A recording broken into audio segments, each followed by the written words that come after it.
Is war ever okay? A Christian look at just war theory. Welcome to Truthfully Yours. War is a tragic reality of our world, but is it ever justifiable?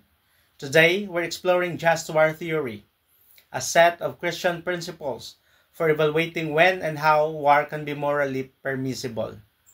Ang just war theory ay hindi tungkol sa pagtataguyod ng digmaan, ngunit tungkol sa pagbibigay ng isang balangkas para sa paglilimita ng mga kakilakilabot nito. Itinanong nito ang dalawang pangunahing tanong. Una, ius ad bellum, hustisya bago ang digmaan. Kailan tama na pumunta sa digmaan sa unang lugar? Ikalawa, ius in bello, hustisya sa panahon ng digmaan. Paano dapat isagawa ang digmaan ng etikal? Para sa isang digmaan na ituring na makatarungan, dapat itong matugunan ng ilang pamantayan. Una, makatarungang dahilan. Ang digmaan ay dapat ipaglaban para sa isang morally justifiable na dahilan, tulad ng pagtatanggol sa sarili o pagprotekta sa mga inosenteng buhay. Ikalawa, tamang intensyon. Ang pangunahing layunin ay dapat na makamit ang hustisya at kapayapaan, hindi pananakop o paghihiganti. Ikatatlo, lehitimong autoridad. Ang digmaan ay dapat ipahayag ng isang lehitimong pamahalaan o autoridad. Kaapat, huling pagpipilian. Ang lahat ng mapayapang alternatibo ay dapat na maubos bago gumamit ng digmaan. Ikalima, posibilidad ng tagumpay. Dapat mayroong isang makatwirang pagkakataon na makamit ang makatarungang dahilan. Ika-6, proporsyonalidad. Ang inaasahang mga benepisyo ng digmaan ay dapat na mas malaki kaysa inaasahang pinsala.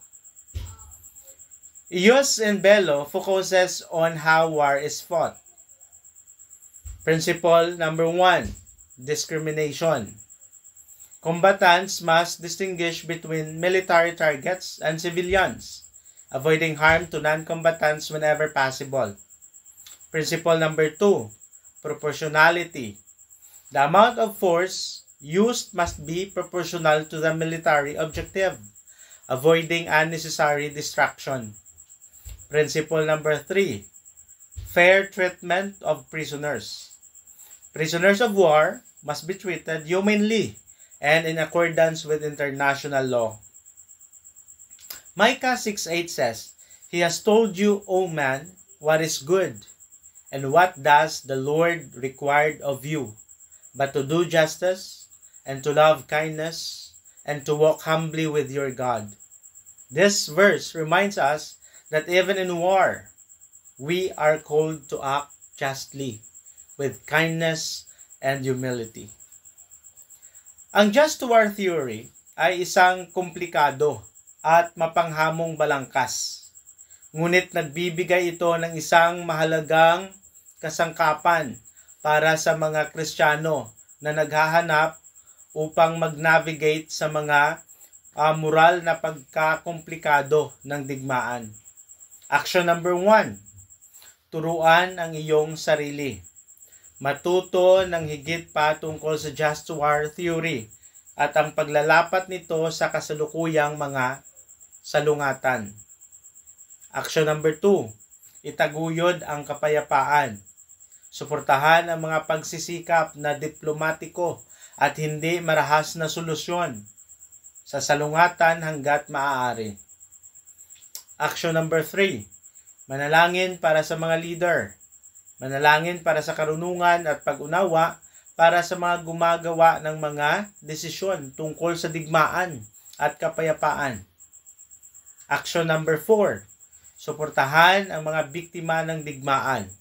Mag-alok ng habag at tulong sa mga naapektuhan ng karahasan at paglikas. War is a terrible reality, but just war theory can help us think critically about when and how it might be morally justifiable. What do you think? Can war ever be just? Share your thoughts in the comments below and let us know what other topics you want us to explore on Truthfully Yours. Thanks for watching. God bless you.